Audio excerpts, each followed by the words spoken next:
नमस्कार, मी परमदा जाधव. आपण आठवड्यामध्ये विश्रांतीसाठी किंवा आपल्याला मिळते म्हणून अशी जी फुल दिवस एक दिवस सुट्टी राहते, ती म्हणजे रविवार. तर हा रविवार सुट्टीचा दिवस का असतोय?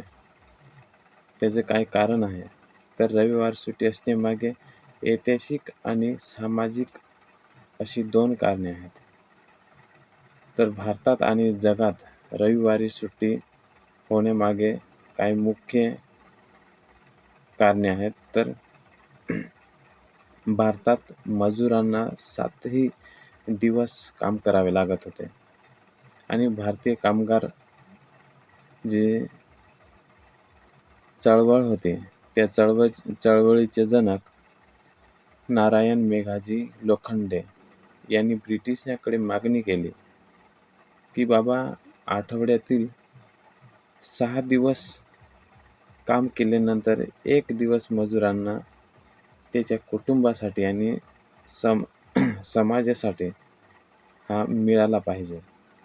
आणि त्याच्या या 7 वर्षाच्या संघर्षानंतर हा संघर्ष 7 वर्ष चाललेला होता. या 7 वर्षाच्या संघर्षानंतर 10 जून 1890 रोजी ब्रिटिश सरकारने अधिकृतपणे रविवार सुट्टी जाहीर केलेली आहे. तर याचे धार्मिक महत्त्व म्हणजे काय? तर ब्रिटिश लोक होते, तर ख्रिश्चन धर्माचे पालन करणारे होते. जे ब्रिटिश लोक होते ते ख्रिश्चन धर्माचे पालन करणारे होते. तर ख्रिश्चन धर्मात सणे हा प्रार्थनेचा दिवस मानला जातो. तर या दिवशी चर्चमध्ये जाऊन प्रार्थना करण्यासाठी ब्रिटिश अधिकारी सुट्टी घेत असत आणि जी पुढे भारतातही लागू करण्यात आलेली आहे.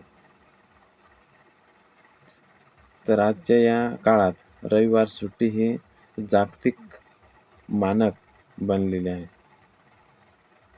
यामुळे जगभरातील बँका, व्यापार आणि सरकारी कामे एकाच दिवशी बंद राहतात. त्यामुळे आंतरराष्ट्रीय व्यवहारात सुसूत्रता येते. थोडक्यात सांगायचे काय, तर कामगारांच्या हक्कासाठी झालेल्या लढ्यामुळे सुट्टी मिळाली.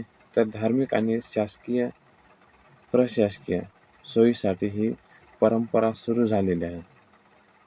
तर ही होती जे आपण रविवार सुट्टी घेतो त्याची काही उद्दिष्टे. धन्यवाद.